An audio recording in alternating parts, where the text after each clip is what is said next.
ರಾಜ್ಯದಲ್ಲಿ 16 ವರ್ಷಕ್ಕಿಂತ ಕೆಳಗಿನ ಎಲ್ಲ ಮಕ್ಕಳಿಗೆ ಮೊಬೈಲ್ ಅನ್ನು ಸಂಪೂರ್ಣವಾಗಿ ನಿಷೇಧಿಸಬೇಕನ್ನೋ ಒಂದು ಆರ್ಡರ್ ಬಂದಿದೆ. ಇದರ ಬಗ್ಗೆ ನಿಮ್ದೊಂದು ಅಭಿಪ್ರಾಯ? ಸಡನ್ಲಿ ನೀವು ಈಗ ಕೊರೋನಾ ಟೈಮಲ್ಲಿ ನಾವು ಎಲ್ರಿಗೂ ಅದನ್ನು ಫ್ರೀ ಆಫ್ ಇದು ಮಾಡಿದೆ, ಯಾಕಂದ್ರೆ because of the constraints and all.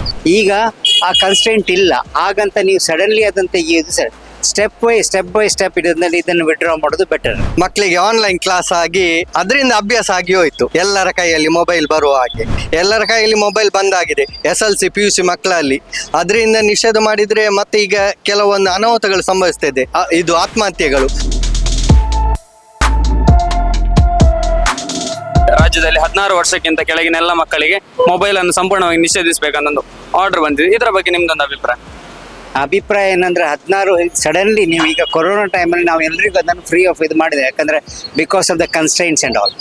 ಈಗ ಆ ಕನ್ಸ್ಟ್ರೈಂಟ್ ಇಲ್ಲ, ಹಾಗಂತ ನೀವು ಸಡನ್ಲಿ ಅದನ್ನು ತೆಗೆಯೋದು ಸರ್ ಸ್ಟೆಪ್ ಬೈ ಸ್ಟೆಪ್ ಇದನ್ನು ವಿಡ್ರಾ ಮಾಡೋದು ಬೆಟರ್. ನೀವು ಆದಷ್ಟು ಅದನ್ನು ಒಂದು ವ್ಯವಸ್ಥಿತ ರೂಪದಲ್ಲಿ ಅದನ್ನು ತೆಗೆದು ಅದನ್ನು ಆಮೇಲೆ ಅದಕ್ಕೆ ಬೇರೆ 16 ವರ್ಷಕ್ಕಿಂತ ಕಡಿಮೆಯವರಿಗೆ 14 ವರ್ಷದಿಂದ ಕಡಿಮೆಯವರಿಗೆ ಆಗಬಾರ್ದು ಅಂತೇಳಿ ಹಾಗೇನಾದರೂ ಇದ್ದರೆ ಅದಕ್ಕೇನಾದರೂ ಸಾಫ್ಟ್ವೇರಲ್ಲಿ ಲಾಕ್ ಮಾಡುವಂಥ ಸಿಸ್ಟಮ್ ಏನಾದ್ರು ಇಟ್ಕೊಂಡ್ರೆ ದಟ್ ಈಸ್ ಬೆಟರ್. ಸಿಂಪ್ಲಿ ನೀವು ವಿಡ್ರಾ ಮಾಡೋದು ಸರಿಯಲ್ಲ ಅಂತ ನನ್ನ all of a sudden you do it in step by step okay ಅಂತ ಕಾಣಿಸ್ತೆ. ಬಟ್ ಅದಾದ್ಮೇಲೆ ಕೆಲವು ವಿಷಯ ಎಲ್ಲ ನೋಡಿದ್ಮೇಲೆ ಅದರಿಂದ ಜನರು ಮಕ್ಕಳು ದಾರಿ ತಪ್ತಾ ಇದ್ದಾರೆ ಅಂತದೆಲ್ಲ ನ್ಯೂಸ್ ಬರ್ತಾ ಇದೆ. ಇದನ್ನ ಎರಡನ್ನು ಹೋಲಿಕೆ ಮಾಡಿದ್ರೆ ಯಾವ ರೀತಿ ಈಗ ನಿಧಾನವಾಗಿ ಕಡಿಮೆ ಮಾಡ್ಬೋದು? ಈಗ ಕೊರೋನಾ ಟೈಮಲ್ಲಿ ನಾವು ಕೊಟ್ಟಾಗಿದೆ, ಅದನ್ನು ಸಡನ್ಲಿ ನೀವು ತೆಗಿಲಿಕ್ಕೆ ಆಗೋದಿಲ್ಲ. You have to do it stepwise. ಅದನ್ನೇ ನಾನು ಹೇಳ್ತಾ ಇರೋದು, ಸ್ಲೋಲಿ ಅದನ್ನು ವಿಡ್ರಾ ಮಾಡ್ಕೊಳ್ಳಿ. ಸ್ಲೋಲಿ ವಿಡ್ರಾ ಮಾಡ್ಕೊಂಡಾಗ ನಿಮ್ಗೆ ಮಕ್ಕಳಿಗೂ ಅದು ಇದಾಗಬಾರ್ದು, ಫೀಲ್ ಆಗಬಾರ್ದು ಒಮ್ಮೆ ಸಡನ್ಲಿ. ಈಗ ಇಷ್ಟು ದಿವಸ ನಾನು ಒಳ್ಳೆ ಇದು ಏನಾದರೂ ಅವರಿಗೆ ಫುಡ್ ಕೊಡ್ತಾ ಇದ್ದೆ, ಸಡನ್ಲಿ ನೆಕ್ಸ್ಟ್ ಡೇ ನಾನು ಕೊಡೋದಿಲ್ಲ ಅಂತ ಹೇಳಿದ್ರೆ ಅವರಿಗೆ ಒಂದು ಅಭ್ಯಾಸ ಆಗಿ ಹೋಗಿರುತ್ತೆ. ನಮ್ಮ ದೇಹಕ್ಕೆ ಏನಾದರೂ ತಗೊಳ್ಳಿಕ್ಕಿದ್ರೆ ನಾನು ಈಗ ಸಪೋಸ್ ಬೇರೆ ಏನಾದರೂ ಒಬ್ಬ ಫಾರ್ ಎಕ್ಸಾಂಪಲ್ ತಗೊಳ್ತಾನೊಬ್ಬ, ಅದನ್ನು ಟ್ರೀಟ್ಮೆಂಟ್ ಮಾಡಬೇಕಾದ್ರೆ ಏನು ಮಾಡ್ತಾರೆ, ಸಡನ್ಲಿ ಸಪ್ಲೈ ಸ್ಟಾಪ್ ಮಾಡ್ತಾರೆ. ಏನಾಗುತ್ತೆ ಆಗ ಮಾನಸಿಕವಾಗಿ ಅವರು ವಿಕೃತವಾಗ್ತಾರೆ. ಮಾನಸಿಕವಾಗಿ ವಿಕೃತ ಆಗಿರುವಾಗ ಅವರು ಒಂದು ಕಡೆಯಿಂದ ಇನ್ನೊಂದು ಕಡೆಗೆ ಅವರ ಎನರ್ಜಿಯನ್ನು ಡೈವರ್ಟ್ ಮಾಡ್ತಾರೆ. It may be in a wrong direction also. ಹಾಗಿರುವಾಗ ಇಟ್ ಈಸ್ ಬೆಟರ್ ನಿಧಾನವಾಗಿ ಮಾಡಿ ಅಂತೇಳಿ ನನ್ನ ಒಂದು ಅಭಿಪ್ರಾಯ. ರಾಜ್ಯದಲ್ಲಿ 16 ವರ್ಷಕ್ಕಿಂತ ಕೆಳಗಿನ ಮಕ್ಕಳಿಗೆ ಈ ಮೊಬೈಲ್ ಅನ್ನು ಸೋಷಿಯಲ್ ಮೀಡಿಯಾವನ್ನು ನಿಷೇಧಿಸಿದ್ದಾರೆ. ಇದರ ಬಗ್ಗೆ ನಿಮ್ದೊಂದು ಒಪಿನಿಯನ್?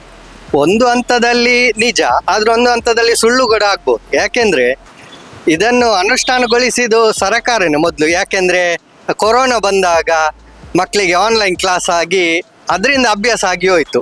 ಎಲ್ಲರ ಕೈಯಲ್ಲಿ ಮೊಬೈಲ್ ಬರುವ ಹಾಗೆ ಈಗ ಮತ್ತೊಮ್ಮೆ ಅದನ್ನು ನಿಷೇಧ ಮಾಡುವುದು ಎಷ್ಟೊಂದು ಸರಿ ಎಷ್ಟೊಂದು ತಪ್ಪು ಹೇಳುವುದಕ್ಕೆ ಅದರಲ್ಲಿ 50% ಸರಿ 50% ತಪ್ಪು ಅನಿಸಿಕೆ. ಯಾಕೆಂದರೆ ಮಕ್ಕಳು ಕೇವಲ ಪಾಠದ ಬಗ್ಗೆ ಗಮನ ಹರಿಸುವುದಿಲ್ಲ ಈ ಮೊಬೈಲಲ್ಲಿ. ಬೇರೆ ಬೇರೆ ಇದರ ಗೇಮ್ ಆಗಲಿ ಮತ್ತು ಇನ್ನಿತರ ಅಶ್ಲೀಲವಾಗಲಿ ಎಲ್ಲ ನೋಡಿ ಅದರಿಂದ ಅವರ ಮನಸ್ಸು ಕೆಡಿಸಿ ಅದರಿಂದ ಅನಾಹುತಗಳು ಸಂಭವಿಸುತ್ತವೆ. ಅದೇ ಕೇವಲ ಪಾಠದ ಬಗ್ಗೆ ಗಮನ ಹರಿಸಿದ್ರೆ, ಅದರಲ್ಲಿ ವಿದ್ಯಾಭ್ಯಾಸದ ಬಗ್ಗೆ ಗಮನ ಹರಿಸಿದ್ರೆ ಒಳ್ಳೆಯದೆಂದು ನನ್ನ ಅನಿಸಿಕೆ. ಹಾಗೆ ಸಂಪೂರ್ಣವಾಗಿ ನಿಷೇಧದು ಸ್ವಲ್ಪ ಕಷ್ಟನೇ. ಈಗ ಎಲ್ಲರ ಕೈಯಲ್ಲಿ ಮೊಬೈಲ್ ಬಂದಾಗಿದೆ. SLC PUC ಮಕ್ಕಳಲ್ಲಿ ಅದರಿಂದ ನಿಷೇಧ ಮಾಡಿದರೆ ಮತ್ತೆ ಈಗ ಕೆಲವೊಂದು ಅನಾಹುತಗಳು ಸಂಭವಿಸ್ತಿದೆ. ಇದು ಆತ್ಮಹತ್ಯೆಗಳು ಮೊಬೈಲ್ ಕೊಡೋದಕ್ಕೆ ಎಂದೆಲ್ಲ ಅಂತ.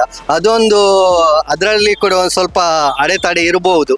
ಅವರು ಆ ಮೊಬೈಲ್ ಕೊಡೋದಿದ್ರೆ ಮನೆಯವರಿಗೆ ಮೇಲೆ ಧಮಕಿ ಹಾಕಿ ನಮಗೆ ಬೇಕೇ ಎಂದು ಮತ್ತೆ ಇನ್ನೂ ಕೂಡ ಅಪಾಯಕಾರಿ ಆತ್ಮಹತ್ಯೆಗಳು ಸಂಭವಿಸಬಹುದೆಂದು ನನ್ನ ಅನಿಸಿಕೆ. ಅದರ ಬಗ್ಗೆ ಒಂದು ಕ್ಲಾಸ್ ತಗೊಳ್ಬೇಕು. ಮಕ್ಕಳಿಗೆ ಕಾಲೇಜ್ಗೆ ಹೋಗಿ ಅದರ ಬಗ್ಗೆ ಅವೇರ್ನೆಸ್ ಮೂಡಿಸಬೇಕು.